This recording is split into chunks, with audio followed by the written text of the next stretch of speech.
The smell of burnt butter and overcooked eggs usually signaled a chaotic morning for most families, but for Donald, it was the smell of love and effort. He stood over the stove in their modest kitchen, humming a soft tune to himself as he carefully flipped a pancake. It was shaped somewhat like a heart, or at least that was the intention.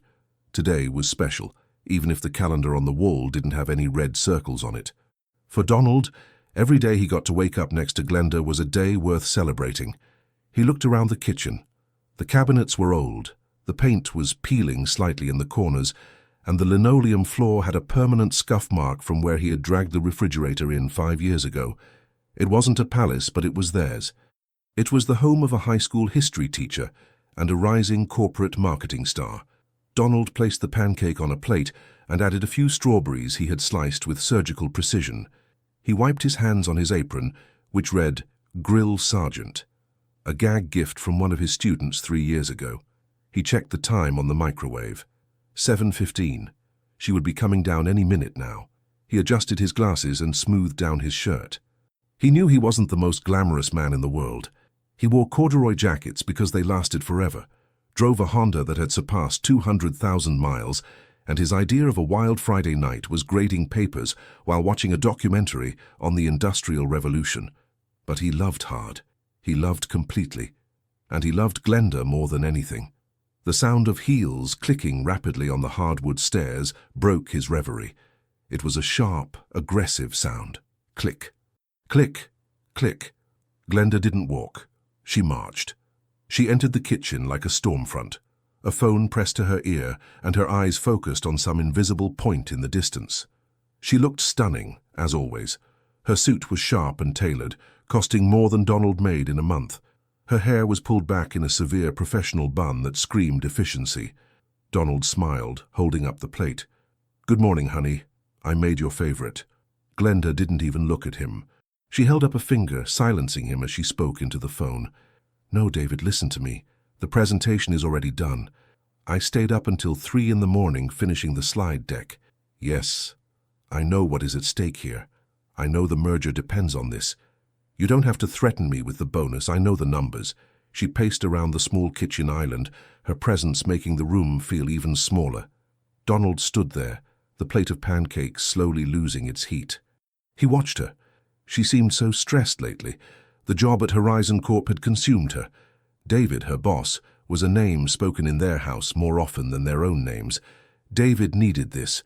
David demanded that. David was a visionary. David was a tyrant. It was always David. Glenda finally lowered the phone, but she didn't hang up. She just covered the microphone with her manicured hand and looked at Donald with a mix of exhaustion and impatience. "Donald, please. I'm on a call with the CEO. I don't have time for a sit-down breakfast. You know this is the biggest week of my career." Donald's smile faltered, but he didn't let it drop. "I know, Glenn.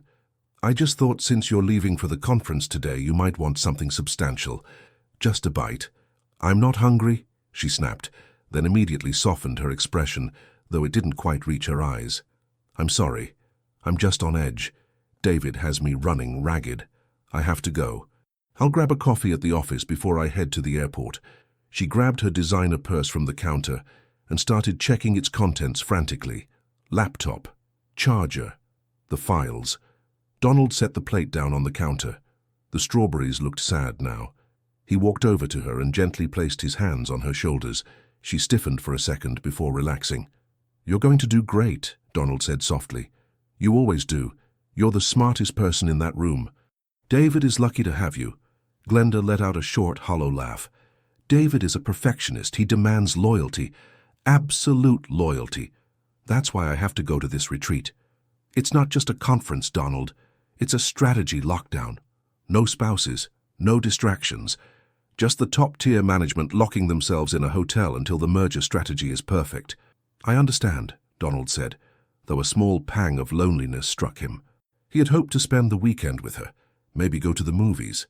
But he knew her career was her priority right now. She brought in the big money. His salary as a teacher barely covered the mortgage and the utilities. She paid for the cars, the vacations, the savings.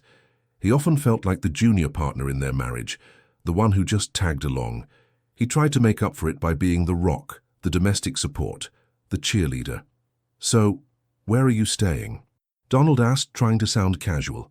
"The Sapphire Grand," she said, checking her reflection in the microwave door. "It's about 3 hours north. Very secluded. Very high security. Look, I really have to run. My Uber is outside." She pecked him on the cheek. It was a dry, quick kiss. A kiss you would give a distant aunt at a funeral. "Love you," Donald called out as she hurried toward the door. "Love you too," she mumbled, already putting the phone back to her ear. "Yes, David, I'm leaving now. I'll be there by noon." The door slammed shut, and silence rushed back into the kitchen. Donald stood alone, surrounded by the peeling paint and the smell of cooling pancakes. He sighed and picked up the plate, scraping the breakfast he had made with such love into the trash bin. He washed the dish, dried it, and put it away. This was his life now. The supportive husband, the silent partner. He grabbed his worn leather satchel and headed out to his car. The Honda sputtered when he turned the key, a grinding noise that made him wince. He patted the dashboard affectionately. "Come on, old girl. Just a few more months." As he drove to the high school, his mind kept drifting back to Glenda. She seemed so distant. It wasn't just the stress. It was something else. A coldness. A wall she had built brick by brick over the last year. He remembered when they first met. She was an intern, he was a student teacher. They had no money, eating ramen noodles on a mattress on the floor, laughing until their sides hurt. Now they had money. Well, she had money, but the laughter was gone. He pulled into the school parking lot, parking far away from the other cars to avoid anyone dinging his door. As he walked toward the building, his phone buzzed in his pocket. He pulled it out. It was a notification from their joint bank account. A deposit. Donald frowned. He stopped walking and tapped the screen. It wasn't his paycheck. It wasn't hers either. It was a tax refund from 3 years ago that had been held up in an audit error. $3,000. He stared at the number. $3,000. To Glenda, that was a handbag. To Donald, it was a fortune. It was unexpected. It was a sign. A smile slowly spread across his face. He thought about the weekend ahead. He was supposed to just grade papers and clean the gutters. Glenda was going to be stressed out of her mind at the Sapphire Grand, working under the thumb of that tyrant David. What if he surprised her? The idea took root instantly. He knew the rules. No distractions. But surely a husband showing up with flowers, booking a separate room just to give her a massage after a long day of meetings, that wouldn't be a distraction. That would be support. That would be love. He could drive up there, stay out of sight during the day, and then surprise her with a room service dinner at night. He could treat her. For once, he could use his money to spoil her at a place she fit in. But he needed a cover. If he told her he was coming, she would say no. She would cite policy. She would worry about David. It had to be a surprise. He walked into the teacher's lounge, his heart beating a little faster. He saw his colleague, mild-mannered Mr. Henderson, brewing coffee. "Morning, Donald," Mr. Henderson said. "You look like you've got a secret." "I might," Donald grinned. "I think I'm going to do something crazy." Donald spent his lunch break plotting. He called the Sapphire Grand. It was fully booked for the corporate retreat, the receptionist said. But Donald was persistent. He checked online travel sites. He found a single cancellation for a junior suite. It was expensive. It would take almost half of the refund money for 2 nights. He hesitated for only a second before clicking Book Now. Then he formulated the plan. He couldn't just disappear. Glenda tracked him sometimes, just checking in. He needed a reason to be unavailable, a reason to be away. He picked up his phone and typed a text to Glenda. "Hey, honey, bad news. My mum took a fall this morning. Nothing broken, but she's shaken up. I'm going to drive down to her place and stay the weekend to help her around the house. Signal is terrible there, as you know, so I might not be reachable much. Good luck with David. Love you." He hit send. His heart hammered against his ribs. It was a white lie. His mother was fine. She was actually on a cruise in the Bahamas with her knitting club and wouldn't be home for a week. But this lie gave him the perfect cover. It explained why he wasn't at home and why he wouldn't be answering video calls. 5 minutes later, Glenda replied, "Oh no, poor thing. Yes, go. Family comes first. Don't worry about me. I'll be swamped anyway. Focus on your mom. Talk Monday." Donald felt a mixture of guilt and excitement. She seemed almost relieved. relieved that he would be busy, relieved that he was out of the picture for the weekend. He shook the negative thought away. She was just being a supportive wife, understanding the situation. The rest of the school day blurred by. Donald taught the French Revolution with a vigor his students hadn't seen in months. He was a man on a mission. The bell rang at 3 o'clock, and he was the first one out the door. He rushed home and packed a bag. He didn't pack his usual corduroys. He packed his one good suit, the one he wore to weddings and funerals. He packed a crisp white shirt. He stopped at the florist on the way out of town and bought 24 red roses, expensive ones, deep red, velvety petals. He got into his Honda. The drive to the Sapphire Grand was 3 hours north, winding through the mountains. As he hit the highway, the sun began to set, painting the sky in hues of orange and purple. Donald turned up the radio. He felt young again. He felt like the romantic lead in a movie. He pictured the look on Glenda's face. She would come back to her room exhausted, maybe crying from the stress, and there he would be. Not demanding, just giving. He would rub her feet. He would listen to her vent about David. He would prove that he belonged in her world, that he could provide the comfort she needed. The miles rolled away. The landscape changed from suburban sprawl to dense forests and looming cliffs. The Sapphire Grand was an exclusive resort, tucked away from the prying eyes of the public. It was a place for the elite. Donald looked at his reflection in the rearview mirror. He adjusted his glasses. He looked tired, but his eyes were bright. As he neared the destination, a small seed of doubt tried to sprout in his stomach. Why was she so adamant about no spouses? Why did she sound so sharp this morning? He pushed it down. Stress. It was just stress. Corporate culture was toxic. Everyone knew that. He was doing the right thing. He was saving her from the loneliness of a hotel room. He turned off the main highway onto a private road paved with smooth, dark asphalt that made his tires hum quietly. Massive iron gates loomed ahead. A security guard stepped out of a booth. Donald rolled down his window. "Name?" the guard asked, looking at the beat-up Honda with suspicion. "Donald Evans," Donald said, projecting confidence. "I have a reservation." The guard checked a clipboard, then a computer screen. He frowned. "Evans. Right. You're not on the conference list." "No, I'm just a guest." "Independent booking," Donald explained. The guard looked him up and down, then looked at the roses on the passenger seat. He seemed to soften, or perhaps he just didn't care enough to argue. A pitying smile touched his lips. "All right, Mr. Evans, proceed. Main entrance is up the hill. Valet will take that." He gestured to the car. Donald ignored the slight. He drove up the winding driveway, the hotel revealing itself like a lit-up castle against the night sky. It was magnificent. Stone pillars, massive glass windows, a fountain in the center that probably recycled more water than Donald used in a year. He pulled up to the entrance. A valet in a uniform that looked more expensive than Donald's suit opened the door. "Welcome to the Sapphire Grand, sir." Donald stepped out, clutching the bouquet of roses. The air here smelled different. It smelled of pine and expensive perfume. He handed the keys to the valet. "Be careful with the clutch, it sticks," Donald said. The valet nodded, his face a mask of professional indifference. "Of course, sir." Donald walked through the revolving doors and into the lobby. It was cavernous, with marble floors that clicked under his shoes. To his left he saw a sign on an easel. Horizon Corp Strategic Retreat, Crystal Ballroom. He felt a thrill. She was here. She was close. He wouldn't interrupt her meeting, of course. He would check in, get settled, and text her that he had a surprise waiting when she was done. He approached the reception desk. The woman behind the counter was typing furiously. She looked up, her smile practiced and bright. "Checking in." "Yes, Donald Evans." She typed for a moment. "Ah, yes, Mr. Evans. We have you in a junior suite on the 3rd floor. Just one night." "2 nights, actually," Donald corrected. "Oh, right, 2 nights." She swiped his credit card. The machine beeped. Donald held his breath, praying it wouldn't decline. It didn't. "Here is your key card. You are in room 305. The elevators are to your right." "Thank you," Donald said, taking the key. He turned to leave, but paused. "Actually, could you tell me, is the Horizon Corp group finished for the day?" The receptionist glanced at a schedule on her desk. "They wrapped up the main session an hour ago.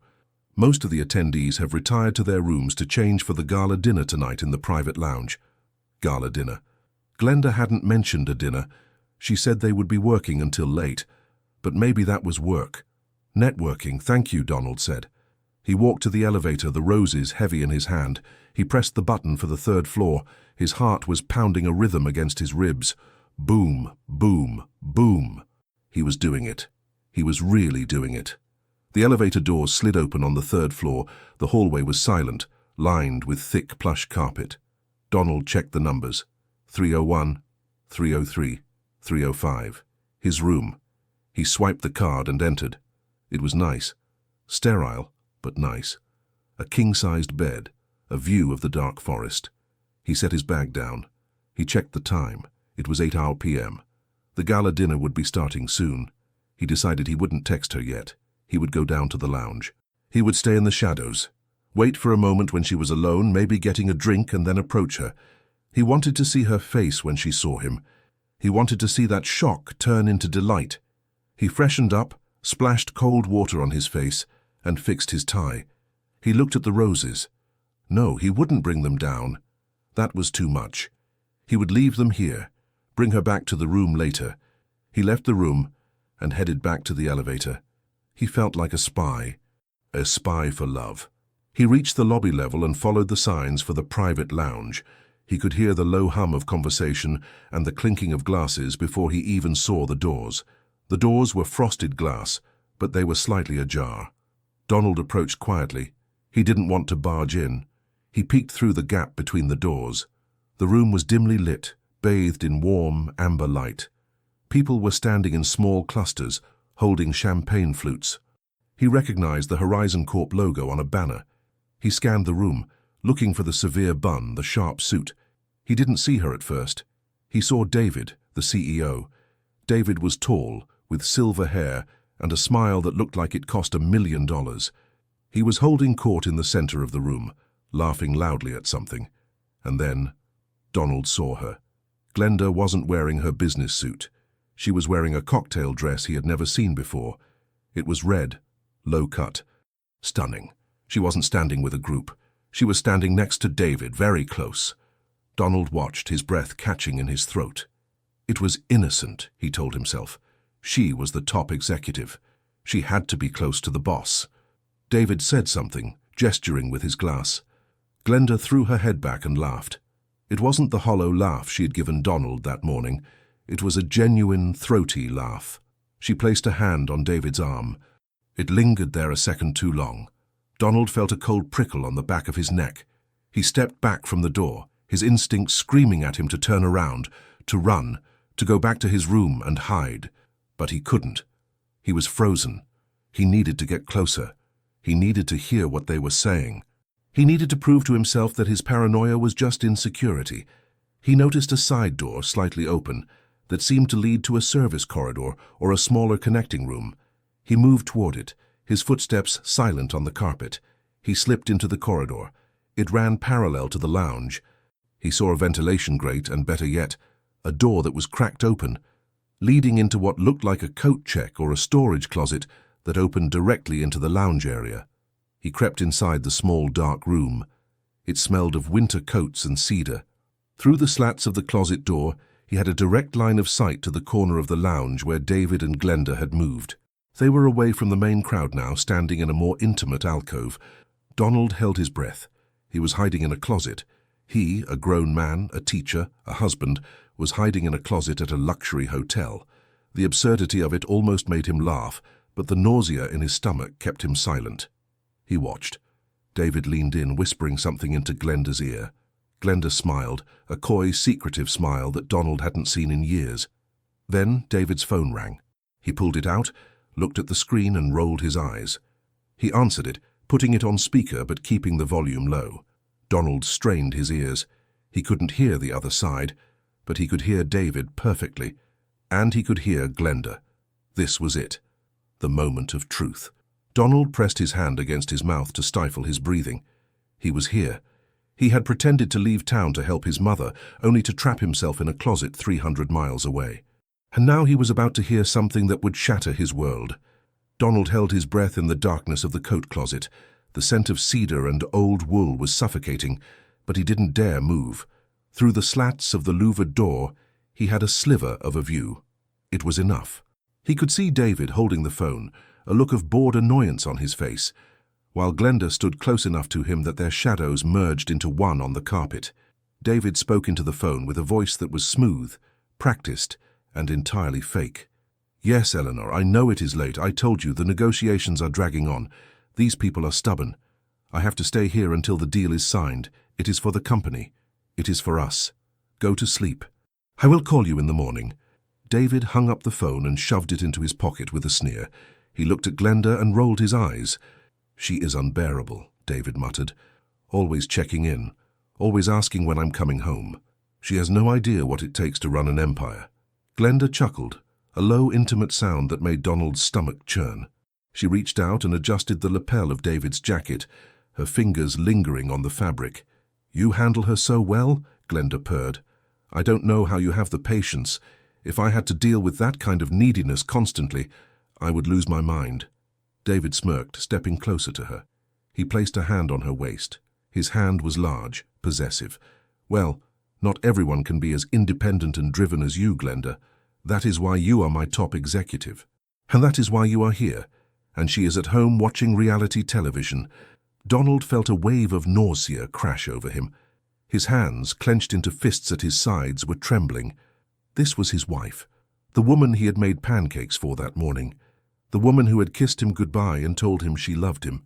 She was standing there, letting another man hold her, mocking the sanctity of marriage. But it got worse. David leaned in, his voice dropping to a murmur.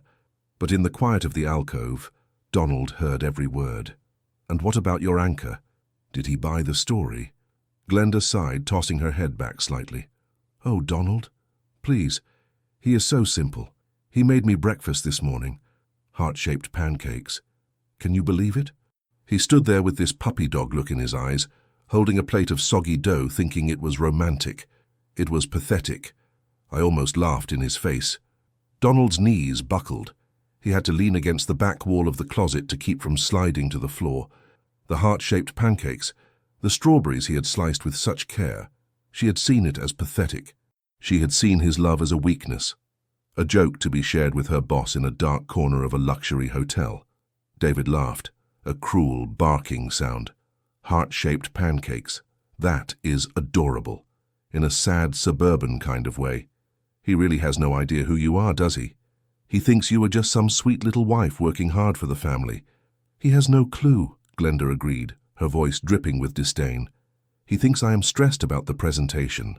He told me I was the smartest person in the room. He is so naive. He is happy with his little teaching job and his little Honda and his little life. He holds me back, David. He is dead weight. He won't be for long, David said, his fingers tracing the line of her jaw. Once this merger goes through, once the bonus hits your account, you will be in a different tax bracket. You will be in a different world. You can cut the anchor loose. That is the plan, Glenda whispered. I just need to get through these next few months. I need to secure the assets. I don't want him taking half of my hard-earned money just because he decided to be a house husband. Donald felt tears pricking his eyes, hot and stinging. It wasn't just an affair. It was a conspiracy. She wasn't just cheating on him. She was planning to destroy him. She was planning to discard him like a used wrapper once she got her payout. The little life they had built, the home he cherished, the memories they shared, it was all just a waiting game for her. Let's get out of here, David said abruptly, his voice thickening with desire. I am tired of standing.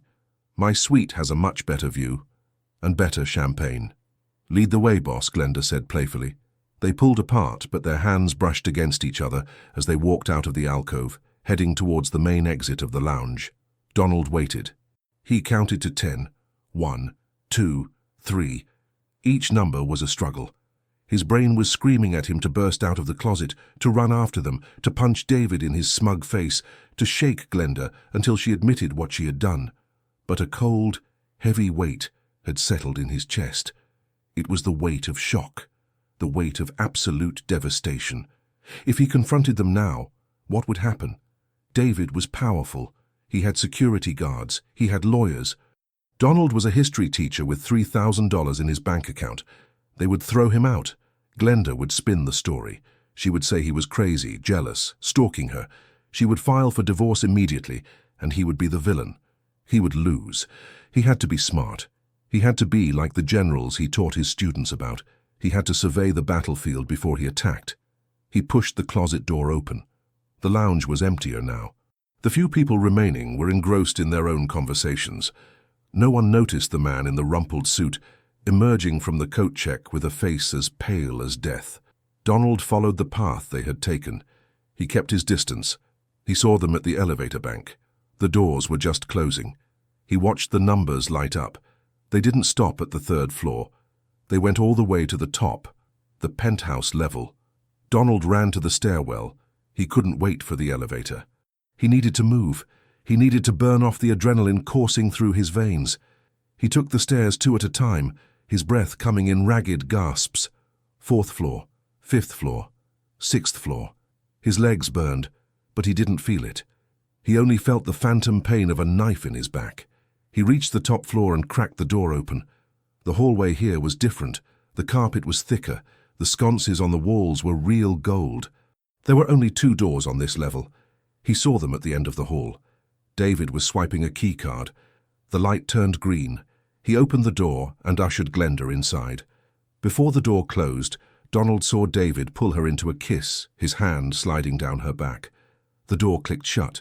The sound echoed in the silent hallway like a gunshot. Donald walked down the hall. His footsteps were heavy. He felt like a ghost, haunting his own life. He approached the door. Room 801, the presidential suite. He stood there. He didn't knock, he didn't kick it down, he just stood there staring at the wood grain, knowing that on the other side, his entire world was being dismantled. Then, he heard it. The walls were thick, but not thick enough to block out everything. He heard music starting up inside. Jazz, smooth and slow. He heard the clink of glass. And then, he heard the laughter again. "God, David, look at this view," Glenda's voice came through, muffled but distinct. "It's 1,000,000 miles away from that dumpy little subdivision." "You belong here, Glenda," David replied. "Not there." "I know," she said. "I can't wait until I never have to go back there. I can't wait until I never have to pretend to like his cooking again. Do you know he wants to go to a cabin for our anniversary? A cabin, with no internet." Horrifying, David laughed. "I'm going to take him for everything he's worth, David.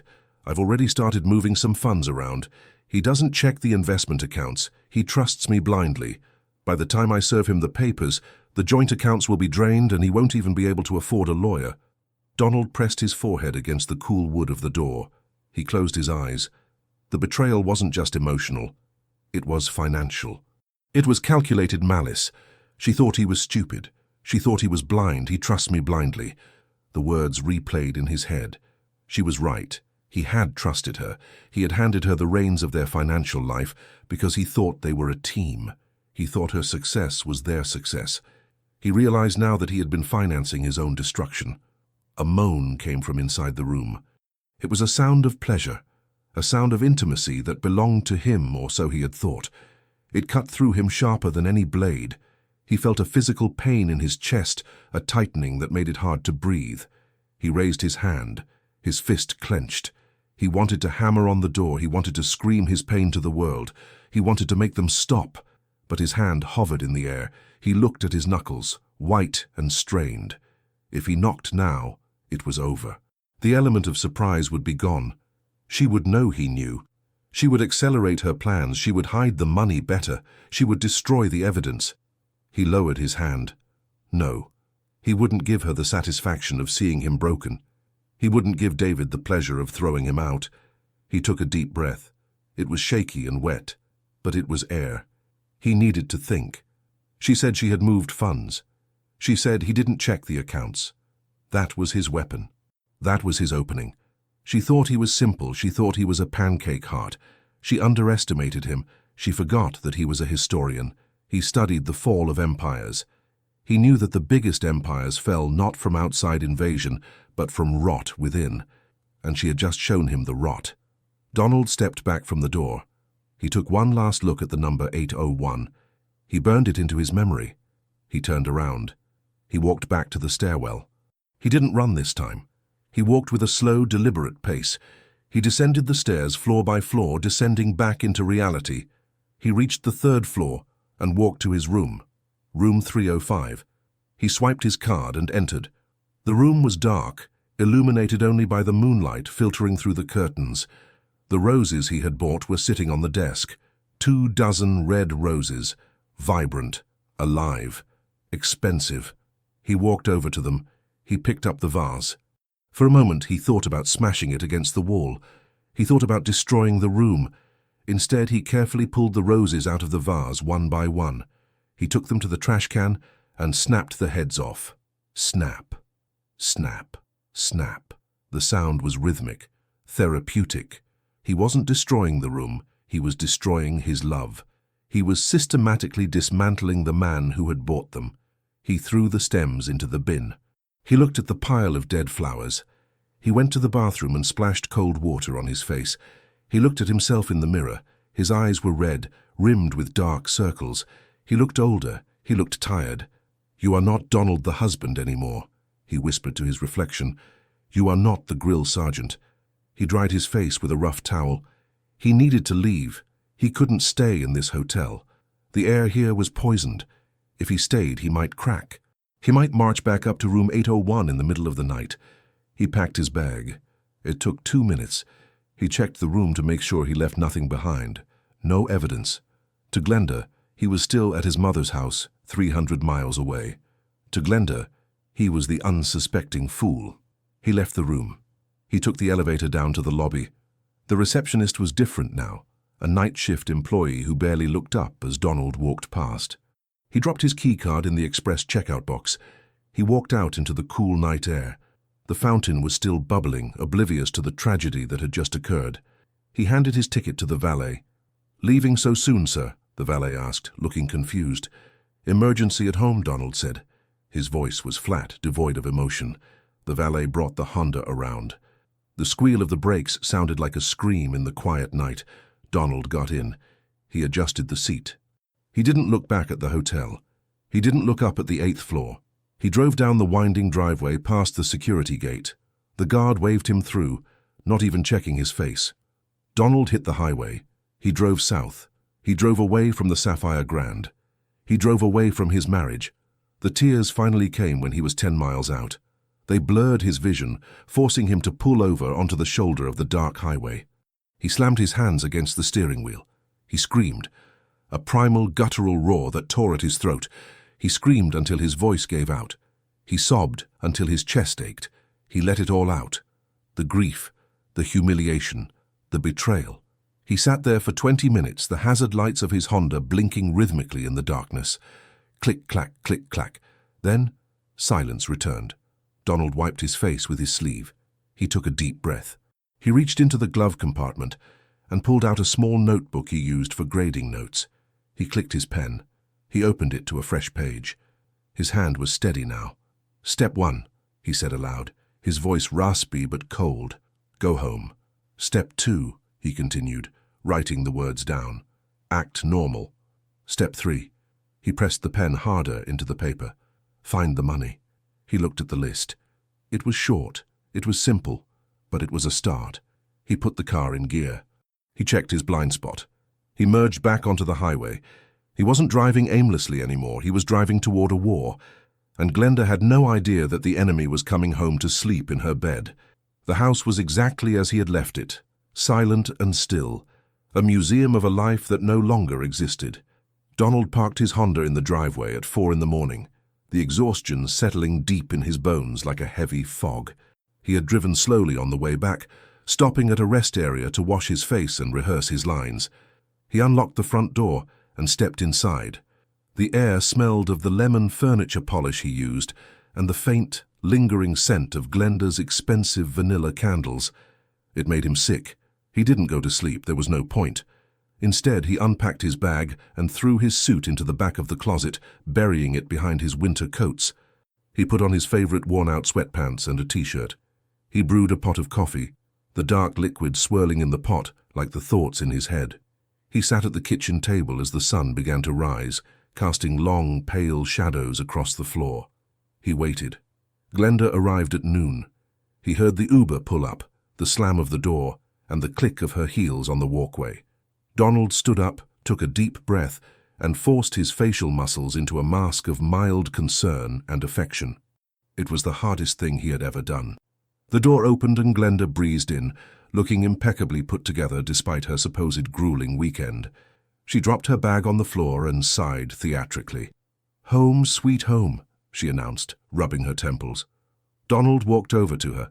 He didn't hug her. He couldn't bring himself to do that yet. Instead, he leaned against the counter, holding a mug of coffee. "Hey, stranger," he said, his voice steady. "How was the retreat? Did you survive, David?" Glenda groaned, rolling her eyes. "Barely. It was a nightmare, Donald. Non-stop meetings. We were in that conference room until midnight both nights. David is a visionary, sure, but the man doesn't sleep, and he expects the same from us. I am absolutely shattered." She looked him right in the eye as she said it. The lie rolled off her tongue with the ease of a practiced sociopath. Donald marveled at it. If he hadn't been in that closet, if he hadn't heard the jazz music and the mocking laughter, he would have believed her completely. "I'm sorry, honey," Donald said, taking a sip of coffee to hide the curl of his lip. "It sounds intense, but at least it's over, right? And the merger, it's practically a done deal," she said, walking past him to get a bottle of water from the fridge. She brushed against his arm. He flinched internally but stayed rooted to the spot. "And how was your mom? Is she okay?" Donald nodded. "Yeah, she's fine. Just a scare. She was dizzy, fell in the garden, but I got her settled. She sends her love." He lied right back, and it felt powerful. It felt like he was finally playing the game. "I'm going to take a shower and a nap," Glenda said. "Don't wake me up for dinner, I just need to crash." "Go ahead," Donald said. "You earned it." He watched her walk up the stairs. The moment the bedroom door clicked shut, the mask dropped. Donald set the mug down with a thud. His hands were shaking, not from fear, but from a cold, focused rage. He waited 10 minutes. He listened for the sound of the shower. When the water started running, he moved. He didn't go to the bedroom, he went to her home office. It was a small room off the living room that he rarely entered. It was her sanctuary, filled with awards and framed certificates. He sat down at her desk. Her laptop was in her bag upstairs, but she had an iPad she kept down here for light work. He pressed the home button. Passcode required. He stared at the screen. He knew her. He knew she was arrogant. She wouldn't use a random number. She would use something significant to her. Her birthday, no, too obvious, their anniversary. He tried it. Incorrect. He paused. He thought about the conversation in the hotel room. She was obsessed with her career. She was obsessed with status. He tried the date she was promoted to vice president. Incorrect. He tried the date they bought the house. Incorrect. Then a dark thought crossed his mind. He remembered the name of the project she was working on with David. Project Zenith. He typed in the corresponding numbers on the keypad for ZENITH. The screen unlocked. Donald felt a chill. She was predictable in her ambition. He navigated to her email app. It was synced with her work account. He didn't look at the recent emails, he knew what those were. He went to the sent folder. He searched for David. Hundreds of emails appeared. Most were professional. But as he scrolled back, the tone changed. There were late-night messages. "Thinking of you. Can't wait for the trip." He skimmed them, his stomach turning, but he wasn't looking for love letters. He was looking for numbers. He switched to her banking app. She had logged in recently, so the Face ID wasn't required, just the passcode again. He was in. He clicked on their joint savings account. The number looked normal at first glance, but then he clicked on Activity. There were a series of transfers over the last 6 months. $2,000 here, $5,000 there, all transferred to an account labeled G&D Consulting. Donald frowned. He had never heard of G&D Consulting. He opened a browser tab and searched for the business registry. He found it quickly. G&D Consulting, LLC. Registered agent, Glenda Evans. She had set up a shell company. She was siphoning their savings, his money, into a private account he couldn't access. But it got worse. He checked his retirement fund, the one she managed for him because she was better with numbers. It was gutted. The balance showed a healthy number on the dashboard, but when he clicked into the detailed portfolio, he saw that the funds had been moved into high-risk, volatile stocks that had crashed on paper, while the cash value had been transferred out as management fees to another entity. She wasn't just leaving him, she was systematically bankrupting him. She wanted to leave him with nothing but the debt on the house. Donald took screenshots of everything. He emailed them to a new secure email address he had created on his phone in the car. He didn't stop there. He went back to the emails. He needed to know about David. He searched for settlement. The results were terrifying. There were emails between Glenda and the company's legal department. Subject lines like Jane Doe NDA and intern incident resolution. Donald opened one. It was a draft of a non-disclosure agreement for a former assistant. The girl had accused David of sexual harassment. The email from Glenda read, "Make sure the payout is tied to a strict silence clause. If she talks, she loses the money. David can't have this surfacing before the merger." Donald sat back, the air leaving his lungs. This wasn't just an affair, this was criminal. Glenda wasn't just sleeping with the boss, she was his fixer. She was the one sweeping his predatory behavior under the rug to protect her own rise to power. She was an accomplice to abuse. He felt a new kind of anger. The personal betrayal was painful, but this was moral rot. She was a monster. He heard the shower turn off upstairs. Donald quickly closed all the apps. He wiped the screen of the iPad with his shirt to remove his fingerprints. He placed it back exactly where it was, angled slightly to the left. He stood up and walked out of the office, his heart hammering against his ribs. He went into the kitchen and started washing the coffee mug. When Glenda came downstairs 20 minutes later, wrapped in a plush robe, Donald was chopping vegetables for a salad. "Feeling better?" he asked, not looking up. "Much," she said, grabbing an apple. "I'm just going to lounge on the couch. Don't worry about dinner for me, I'm not hungry." "Okay," Donald said. That night, he lay in bed next to her. She was asleep within minutes, her breathing deep and even. Donald lay awake, staring at the ceiling fan spinning in the darkness. He could feel the heat radiating from her body, a body that had betrayed him. He wanted to scream. He wanted to shake her awake and show her the screenshots. But he didn't. He thought of the generals. He thought of the long game. The next morning, Monday, Donald called the school. He told the principal he had a family emergency and would be out for the day. It was the first time he had called in sick in 10 years. Glenda left for work at 7 a.m. complaining about a headache. As soon as her car disappeared around the corner, Donald was in motion. He dressed in his suit, the one he had hidden. He grabbed a folder where he had printed the screenshots at a 24-hour copy shop. Late the previous night, while Glenda was asleep, he drove downtown. He didn't go to a strip mall divorce lawyer. He went to the glass tower on 4th Street. He went to see Marcus Thorne. Marcus was an old college friend of Donald's.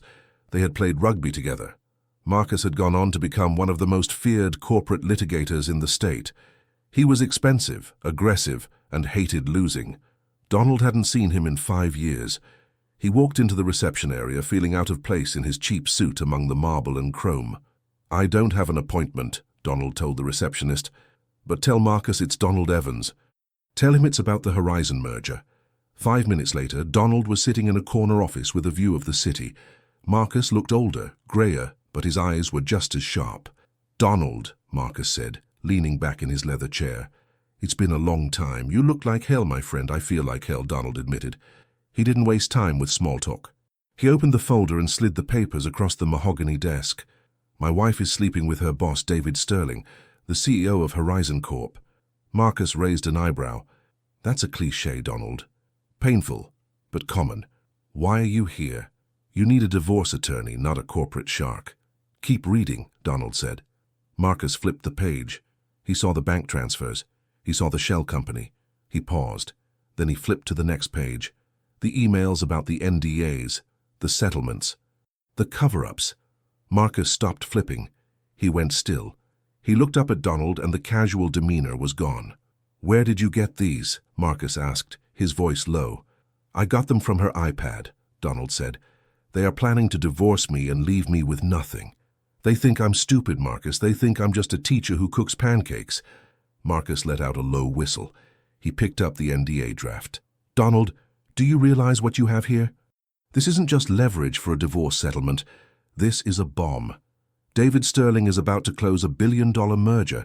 If the board finds out he's using company funds to pay off sexual harassment victims and that your wife is facilitating it, the merger dies, the stock tanks. They go to prison for embezzlement and fraud. Can we destroy them? Donald asked. The question hung in the air. It wasn't, can I get my money back? It was, can we destroy them? Marcus smiled. It was a terrifying smile, a shark smelling blood. We can do better than that, Donald. We can incinerate them, but we have to be surgical. If you blow this whistle too early, they will bury you. They will claim the evidence was obtained illegally. They will claim you doctored it. So what do I do? Donald asked.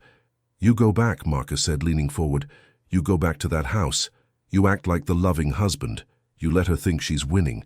Meanwhile, we need more. We need a witness. These emails are good, but a person, a victim who is willing to talk, that's the nail in the coffin. Donald nodded. I saw a name in the emails, Sarah Jenkins. She was an intern last year. She was fired abruptly. Find her, Marcus said, but be careful. If Glenda smells even a whiff of suspicion, she will shred everything. You have to be the best actor in the world, Donald. Can you do that? Donald thought about the pancakes. He thought about the laughter through the hotel door. He thought about the way Glenda looked at him with pity. I can do it, Donald said, his voice cold as ice. I've been invisible to her for years. I'll just stay invisible a little longer. Good, Marcus said. He stood up and extended his hand. Welcome to the war, Donald. Donald left the office, stepping out into the bright sunlight of the city. He felt different. He wasn't the victim anymore. He was an operative. He got back into his Honda and drove toward the university district. He had a name, Sarah Jenkins. He had his phone and he had his research skills. He found her social media profile quickly. She was working at a coffee shop, posting sad poetry and photos of her cat. She looked young, fragile. Donald drove to the coffee shop. He sat in the corner, nursing a black coffee. He watched her. She looked nervous, jumping whenever the door opened. She had the look of someone who had been broken. He waited until her shift ended. As she walked out the back door, hugging her coat around herself, Donald stepped out of his car. Sarah, he called out softly. She jumped, spinning around, her eyes wide with fear. Who are you? My name is Donald Evans, he said, holding up his hands to show he wasn't a threat. I'm Glenda Evans's husband. Her face went pale. She took a step back. I don't know what you want. I signed a paper. I can't talk to you. Please just leave me alone. I know about David, Donald said. I know what he did to you, and I know my wife helped him cover it up. Sarah trembled. She looked ready to run. They are doing it to me too, Donald said, his voice cracking slightly with genuine emotion. They are destroying my life. I want to stop them. But I can't do it alone. Sarah looked at him. She saw the pain in his eyes. She saw a reflection of her own trauma. She hesitated, her hand on the door handle of her battered car. What do you want me to do? She whispered. I want you to tell the truth, Donald said. Not to them, to a lawyer, to the press. We can take him down, Sarah. We can make sure he never does this to anyone else again. She looked around the empty parking lot. She looked back at Donald.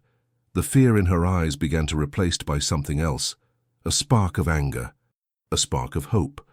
Coffee? She asked, gesturing back toward the shop. Donald smiled, a sad, weary smile. I'd love a coffee. He followed her back inside. The alliance had begun. The investigation was over. The planning was about to start. And Glenda, sitting in her high-rise office planning her victory party, had no idea that the ground beneath her feet was already crumbling. The days that followed were a masterclass in deception. Donald went to school, taught history and graded papers, but his real work began the moment the final bell rang. He was no longer just a teacher. He was a general mobilizing an army. Glenda remained oblivious. Her arrogance was her blind spot. She came home late every night, buzzing with the manic energy of someone who believes they are untouchable. She would toss her coat on the chair, kick off her heels and complain about the incompetence of her team, all while texting David under the dinner table. One evening, 3 days after Donald's trip to the hotel, Glenda sat at the kitchen island. She pushed a stack of papers toward Donald along with a pen. Honey, I need you to sign these, she said, her voice casual. It's just some boring refinancing paperwork for the mortgage. The bank needs to update our income statement since I'm getting that promotion. It will lower our rate. Donald looked at the papers. The top page was a standard income declaration, but he saw the corner of the second page sticking out. The text was dense, but the header was clear to his eyes, even upside down. Quitclaim deed. She wasn't refinancing. She was trying to trick him into signing away his rights to the house. She wanted to own the property solely in her name before she filed for divorce, so he wouldn't get a cent of the equity they had built over 10 years. Donald picked up the pen. He felt the weight of it in his hand. He looked at Glenda. She was scrolling through her phone, barely paying attention. She was so sure of his stupidity that she didn't even watch him sign his own death warrant. He brought the pen down to the paper. But instead of signing, he knocked his elbow against the glass of water sitting next to him. The water spilled across the table, soaking the documents instantly. "Oh no!" Donald cried out, jumping up and grabbing a towel. "I am so clumsy. I am so sorry, Glenda." Glenda shrieked, snatching the wet papers away. "Donald, are you serious? These are important legal documents. Look at this mess."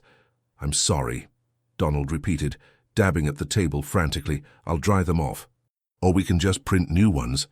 Glenda glared at him with pure venom. For a second the mask slipped, and he saw the hatred in her eyes. But she quickly composed herself. She couldn't let him know how important those papers were. "It's fine," she snapped, throwing the soggy pile into the trash. "I'll have my assistant print a new set tomorrow. Just try not to destroy the house before then, okay?" "I will," Donald said, lowering his head like a scolded dog. Inside, he was smiling. He had bought himself time, and he had confirmed that Marcus was right. She was moving for the kill. The next afternoon, Donald met Sarah Jenkins at Marcus Thorne's office. The young woman looked stronger than she had in the parking lot. Being heard had given her a spine. She sat in the leather chair, clutching a USB drive. "I kept everything," Sarah told Marcus and Donald. "David thought I was just a dumb intern. He didn't know I backed up my cloud storage every night. I have the chat logs. I have the photos he sent me. And I have the email from Glenda threatening to blacklist me from the industry if I didn't sign the NDA." Marcus plugged the drive into his computer. He clicked through a few files. His face remained neutral, but his eyes lit up. "This is actionable," Marcus said. "The threat from Glenda makes her personally liable. It pierces the corporate veil. She isn't just an employee following orders. She's a co-conspirator in extortion." "Is it enough?" Donald asked. "It's enough to get them fired," Marcus said. "But if we want to bury them, if we want to make sure they never work again, we need the final piece of the Trinity." "Who?" Sarah asked. "The wife," Donald said. He had been thinking about it all night. "David's wife, Eleanor." Marcus nodded. "Eleanor Sterling comes from old money. Her family founded the bank that underwrites half of Horizon's loans. David married her for her connections. If she turns on him, his protection from the board evaporates." "But how do we get to her?" Sarah asked. "She lives in a gated community. She's untouchable." Donald stood up. He walked to the window, looking out at the city. "She's not untouchable," Donald said. "She's lonely. I heard David mocking her on the phone. He called her needy. He said she was at home watching reality TV while he was running an empire. He treats her the same way Glenda treats me." He turned back to them. "I know where she goes every Wednesday morning," Donald said. "I did some digging. She volunteers at the Botanical Gardens. She runs the Orchid Sanctuary." "You're going to just walk up to her?" Marcus asked. "I'm going to talk to her," Donald said. One spouse to another. The Botanical Gardens were a lush, humid escape from the concrete city. Donald walked through the glass doors of the Orchid House. The air was thick and sweet. He saw her immediately. Eleanor Sterling was a striking woman in her 50s, elegant with silver streaks in her dark hair. She was pruning a delicate purple flower with concentrated care. She didn't look like the nag David had described. She looked peaceful, dignified.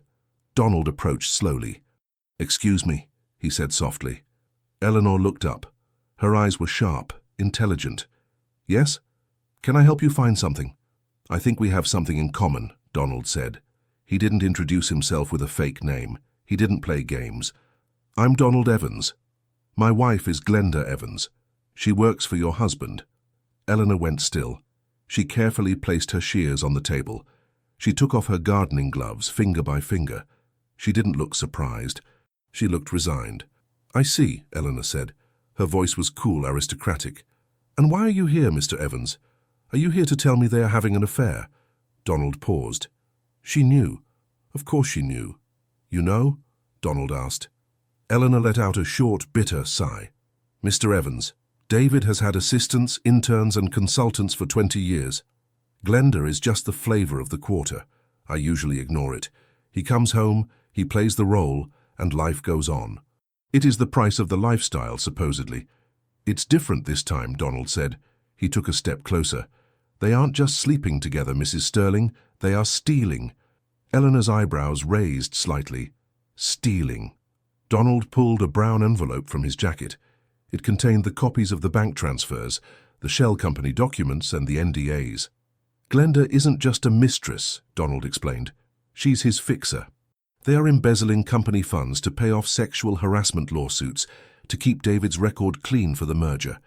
And they are siphoning money into private accounts to set up a life together. A life without you and without me." Eleanor took the envelope. She opened it. She scanned the documents. Her hands, which had been steady while pruning the orchids, began to tremble slightly. She stopped at the NDA for Sarah Jenkins. She saw the date. She saw the amount. "He used our joint trust for this payout," Eleanor whispered. "That account was for our granddaughter's college fund." She looked up at Donald. The resignation in her eyes was gone. It was replaced by a cold, hard fury. It was the anger of a woman who had looked the other way for decades, only to find that her tolerance had been repaid with theft. "He mocks you," Donald said gently. "I heard him. He called you unbearable. He said you were a nuisance." Eleanor closed the envelope. She smoothed the flap down. "He is going to announce the merger on Friday," she said, "at the shareholders' gala." "Yes," Donald said. "He expects me to be there, standing by his side, smiling like a trophy," Eleanor said. Donald nodded. "Glenda expects me to be home, waiting like a dog." Eleanor looked at Donald. She saw the pain in him, but she also saw the resolve. She saw a man who had decided to stop being a victim. "I have access to his home office," Eleanor said. "The physical files, the ones he thinks are too sensitive for the cloud. The black ledger." "Can you get it to me?" Donald asked. Eleanor smiled. It was a terrifying smile. It reminded Donald of Marcus. "No, Mr. Evans, I won't give it to you. I'll give it to the press." She reached into her purse and pulled out a card. It was a heavy, cream-colored card with gold embossing. "This is my invitation to the gala," she said. "It allows a +1. I think you should come." Donald took the card. "It would be my pleasure," he said. The alliance was formed. Donald, the teacher, Sarah, the victim, Eleanor, the matriarch, and Marcus, the sword. Thursday arrived, the day before the storm. The atmosphere in Donald's house was suffocating. Glenda was vibrating with excitement. The merger was scheduled to be signed and announced the next morning at the gala. She had her dress picked out. It was a shimmering gold gown. She looked like an Oscar trophy. She was in the kitchen, pouring herself a glass of expensive red wine. "Donald," she called out, "come have a drink with me. We should celebrate." Donald walked in. He accepted the glass she offered. "What are we celebrating?" he asked. "The future," Glenda beamed. "Tomorrow is going to change everything. All the hard work, all the late nights, it's finally paying off. David and the team and I, we're going to make history." Donald took a sip of the wine. It tasted like vinegar to him. "You seem very happy, Glenda," he said. "I am," she said. She looked at him, and for a fleeting second he saw a glimmer of guilt, but she squashed it instantly. "You know, Donald, after this weekend we really need to talk. About us. About where we're going." Donald nodded slowly. "I agree. We do need to talk." He knew exactly what she meant. She meant the talk where she handed him divorce papers and told him to move out. "But first," Glenda said, checking her reflection in the window, "I need to focus on tomorrow. You don't mind if I stay at the city apartment tomorrow night after the gala? It's going to be a late party and I don't want to drive back." "Of course," Donald said. "You should stay in the city. You deserve to enjoy your night." He watched her finish her wine. She looked so powerful, so assured. She had no idea that the city apartment she spoke of was likely being foreclosed on in her mind already. Donald went to bed early. He lay in the dark, listening to Glenda on the phone in the other room. "I can't wait, David," she was whispering. "It's almost over." "Yes. I told him I'm staying in the city." He's fine with it. He has no clue. Donald closed his eyes. He didn't cry tonight. He felt a strange sense of peace. The waiting was the hardest part, and the waiting was almost over. At midnight, his phone buzzed under his pillow. It was a text from Marcus. "The package is delivered. The journalist has everything." Eleanor sent the ledger photos. "It's a massacre, Donald. The story runs tomorrow morning at 8 a.m., 1 hour before the gala starts." Donald typed back, "I'll be ready." He put the phone down. He looked at the sleeping form of his wife one last time. He looked at the curve of her shoulder, the way her hair fell across the pillow. He tried to summon the love he used to feel. He tried to find the memory of the woman he had married. But all he could see was a stranger who had sold him out for a bonus check. "Goodbye, Glenda," he whispered into the darkness. The morning of the gala broke with a grey, overcast sky. It was raining lightly, a cleansing rain. Glenda was up at 5 a.m. She was a whirlwind of activity, hair, makeup, frantic calls to her assistant. She didn't even look at Donald.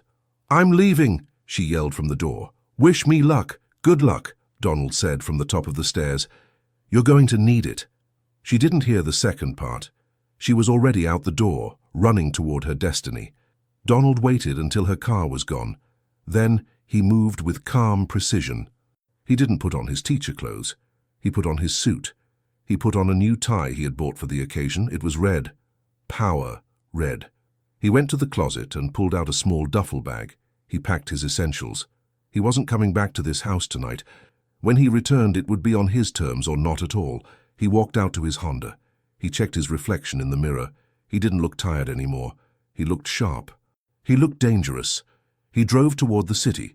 The rain pattered against the windshield. At 7:55 a.m., he parked 2 blocks away from the Horizon Corp headquarters, where the gala was being held in the grand ballroom. He pulled out his phone. He opened the news app. He refreshed the page. At exactly 8 a.m., the headline appeared. It was massive. It took up the entire screen. Horizon Corp scandal. CEO David Sterling and VP Glenda Evans accused of embezzlement and sexual misconduct cover-up. The subtitle was even better. Whistleblowers leak internal ledgers. Wife of CEO provides damning evidence of fraud. Donald stared at the screen. He read the first paragraph. It was brutal. It laid out everything. The shell company, G&D Consulting. The payoffs to Sarah Jenkins. The fake tax returns. He put the phone in his pocket. He got out of the car. He opened the umbrella. He walked toward the building. He wasn't sneaking in this time.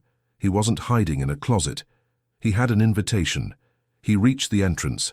The press was already swarming. Vans were pulling up, cameras were flashing. Confusion was rippling through the crowd of attendees entering the building. Donald walked past the cameras. He showed his invitation to the security guard.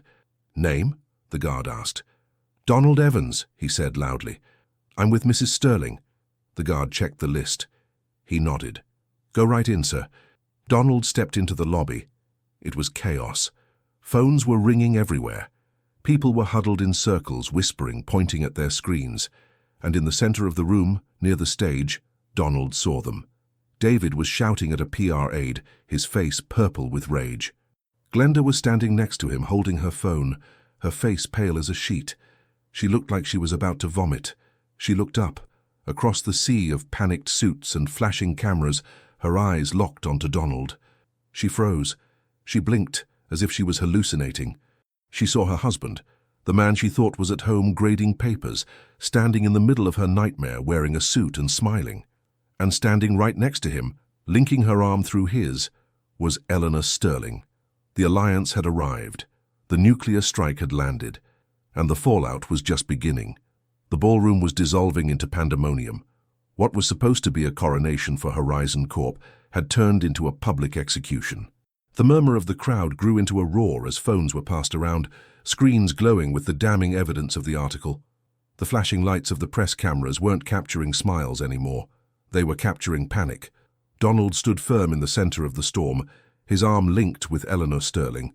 He felt a strange sense of detachment, like he was watching a movie he had already seen. He watched as the color drained completely from Glenda's face. She looked at the giant screen behind the stage, where the company logo was now being projected alongside a news ticker that read, fraud, and embezzlement. She looked back at Donald. Her eyes were wide, searching for the man who used to make her pancakes, the man who used to apologize for existing. She didn't find him. Instead, she found a stranger in a power-red tie. Glenda pushed through the crowd, shoving a waiter aside. Her gold dress, once a symbol of her triumph, now looked gaudy and cheap under the harsh house lights. She reached Donald, breathless and trembling. "Donald!" she gasped, her voice shrill. "What are you doing here? Why are you with her? Do you see what is happening? It's a mistake. It's all a mistake. You have to help me get out of here." Donald looked at her hands. They were reaching for his jacket, trying to grasp onto him for stability. He took a small, deliberate step back. Her hands grasped at empty air. "It is not a mistake, Glenda," Donald said. His voice was not loud, but it cut through the noise between them like a razor. "The ledger, the shell company, Sarah Jenkins. It is all there." Glenda froze. Her mouth opened, but no sound came out. She looked at Eleanor, who was regarding her with a look of icy disdain. "You," Glenda whispered, pointing a shaking finger at Eleanor. "You gave him the files." "I gave him the truth," Eleanor corrected smoothly, "and I gave the press the rest. You really thought you could steal from my family and humiliate my husband in my own house without consequences. You are not as smart as you think you are, my dear." David Sterling barged into the circle then. His face was slick with sweat, his tie loosened. He looked wild, a cornered animal realizing the trap had snapped shut. He didn't look at his wife. He looked at Glenda. "You stupid woman," David hissed, grabbing Glenda's arm hard enough to bruise. "You said the accounts were hidden. You said the shell company was untraceable. You did this. You cooked the books." Glenda recoiled, slapping his hand away. "Me? This was your idea. You told me to set up the transfers. I did everything for you." The love affair, the perfect partnership they had mocked Donald for, disintegrated in seconds. There was no loyalty among thieves.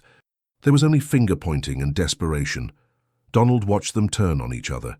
It was pathetic. It was satisfying. "I heard you," Donald said. They both stopped arguing and looked at him.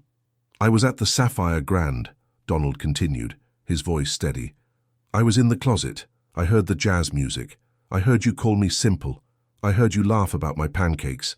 And I heard you plan to steal my house and leave me with nothing." Glenda's face crumpled. The realization hit her with the force of a physical blow. The family emergency, the trip to his mother's, it had all been a trap. He had known. He had known for days, and he had let her walk right off the cliff.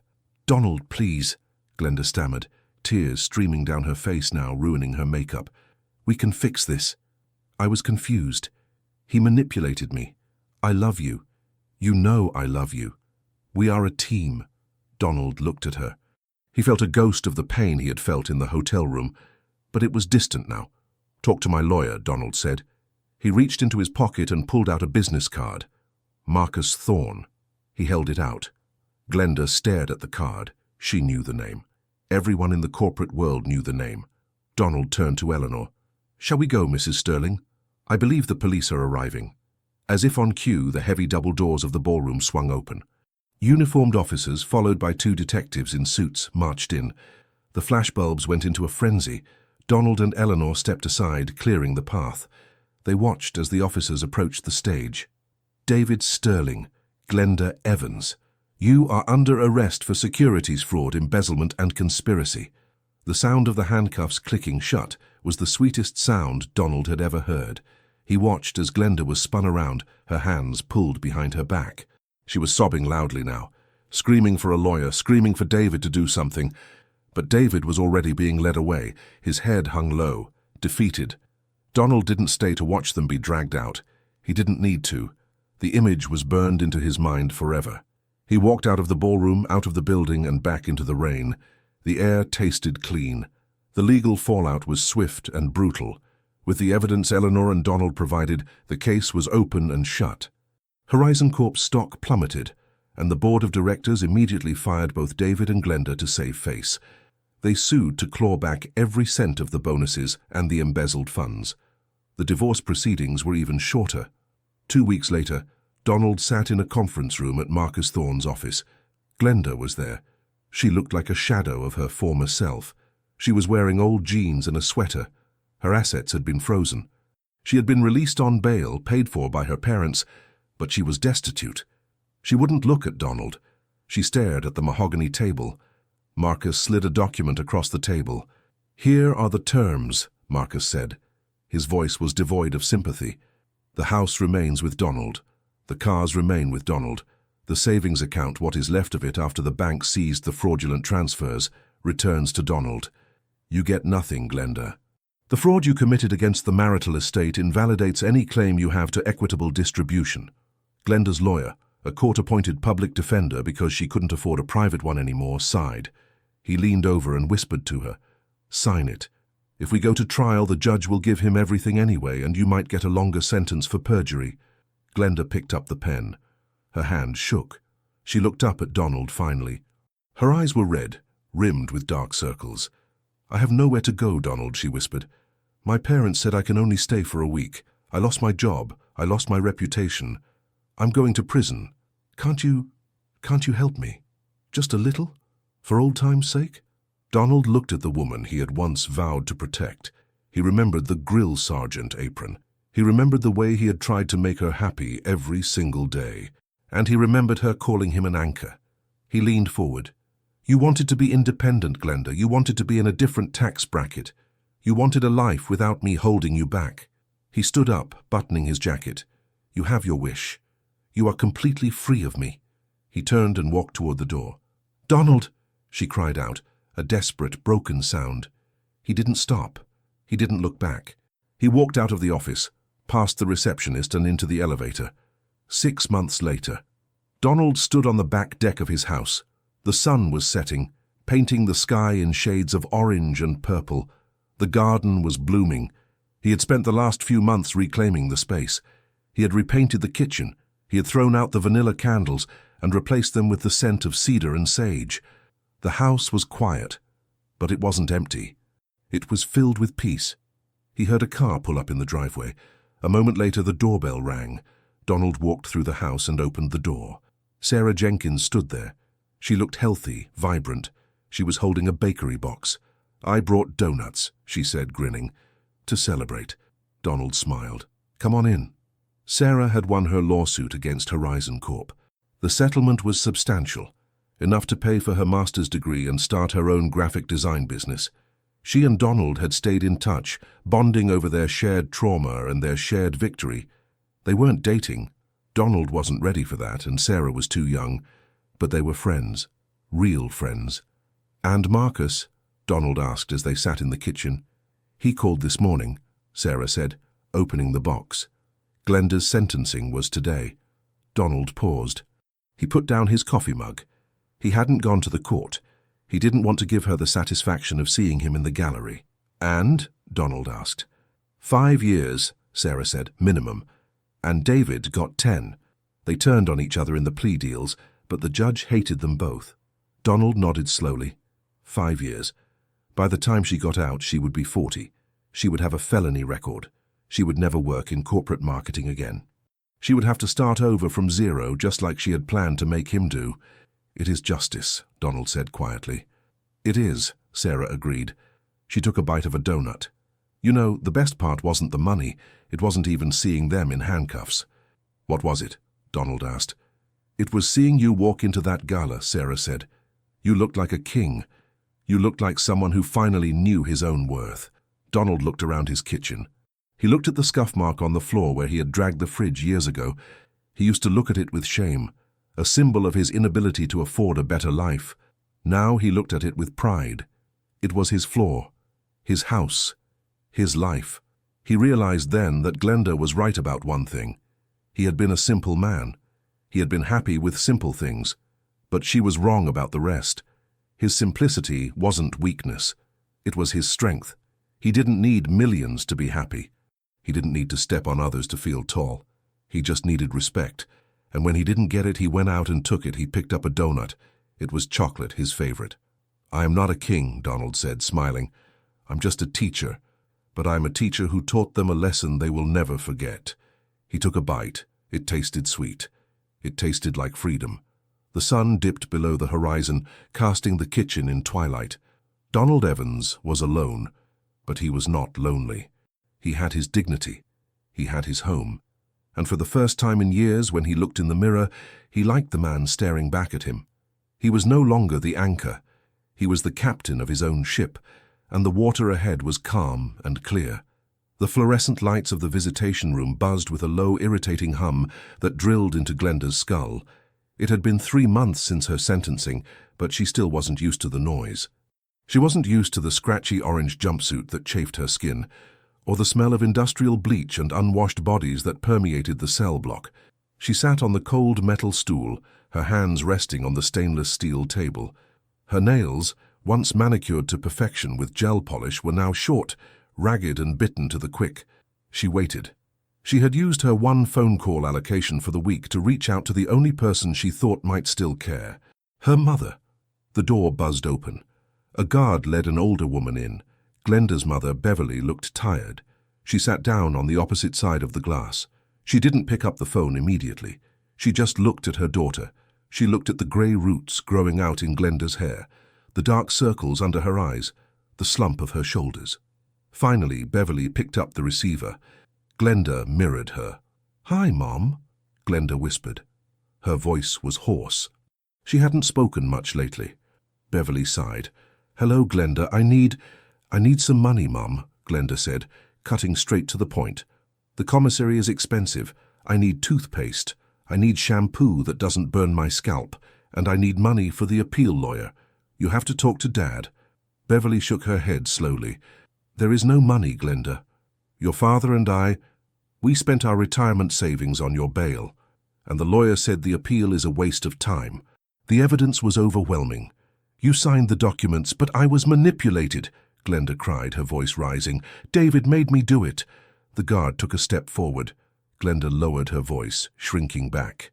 "David is in a maximum security facility 3 hours away," Beverly said coldly. "And from what I read in the papers, Eleanor Sterling has already liquidated his assets to pay back the shareholders. He has nothing. And you have nothing." "I have you," Glenda pleaded. Beverly looked away. The shame was etched into the lines of her face. "You embarrassed us, Glenda. The whole town knows. We can't even go to the grocery store without people whispering. You had a good husband, you had a good life, and you threw it away because you wanted—" "What? A better view?" "I wanted to be someone," Glenda whispered. "You were someone," Beverly said. "You were Donald's wife. You were my daughter. Now? Now you're inmate 8940. Beverly hung up the phone. "Mom," Glenda said, panic rising in her chest. "Mom, don't go, please." Beverly stood up. She placed her hand on the glass for a second, not in affection, but in a final goodbye. She turned and walked out. Glenda sat there. The line went dead. The silence of the room rushed back in, louder than the buzzing lights. She looked at her reflection in the glass. She saw a woman who had thought she was the smartest person in the room. She saw a woman who had called her husband a pancake heart and an anchor. She realized now that the anchor hadn't been holding her down. It had been the only thing keeping her from drifting into the storm. And now, she was drowning. 500 miles away, the air was crisp and smelled of pine needles and damp earth. Donald sat on the porch of a small cabin overlooking a glassy lake. It wasn't a luxury resort. There was no room service. There was no concierge. But there was silence, the kind of silence that heals. He had bought the cabin with a portion of the settlement money he had received from the civil suit against David Sterling. It was his retreat. He took a sip of coffee from an enamel mug. He had a book open on his lap, a biography of Napoleon. He was reading about the Battle of Waterloo, about the hubris that leads to a fall. His phone buzzed on the wooden railing. He picked it up. It was a text from Marcus. "Just thought you should know. The board voted Eleanor in as the interim CEO of Horizon. Her first act was to implement a new whistleblower protection program and donate $2 million to a charity for victims of workplace harassment.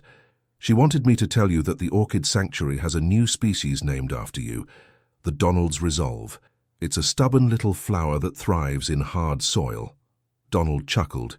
He typed back, "Tell her thank you. And tell her I hope she prunes the dead weight from that company better than she prunes her roses." He put the phone down. He looked out at the lake. A hawk was circling overhead, riding the thermal currents. He heard the screen door creak open behind him. "Coffee's ready," a voice said. Donald turned. Sarah was standing there holding a pot. She wasn't wearing a power suit. She was wearing a flannel shirt and jeans. She had come up for the weekend to help him paint the dock. "Thanks," Donald said, holding out his mug. She poured the coffee, the steam rising in the cool air. She sat down on the rocking chair next to him. "So," Sarah asked, looking at the lake, "do you ever miss it? The house, the city, the life you thought you had?" Donald thought for a moment. He thought about the kitchen with the peeling paint. He thought about the frantic mornings. He thought about the lies. "No," Donald said, "I don't miss the life I thought I had because it wasn't real. It was a performance." He took a deep breath of the fresh air. "This?" He gestured to the trees, the water, the simple wooden porch. "This is real.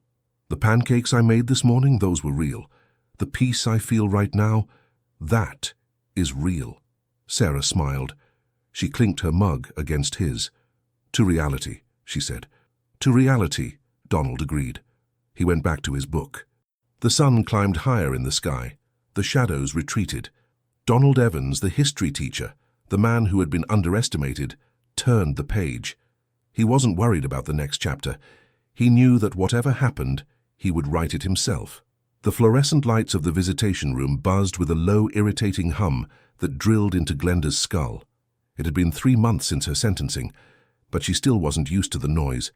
She wasn't used to the scratchy orange jumpsuit that chafed her skin, or the smell of industrial bleach and unwashed bodies that permeated the cell block. She sat on the cold metal stool, her hands resting on the stainless steel table.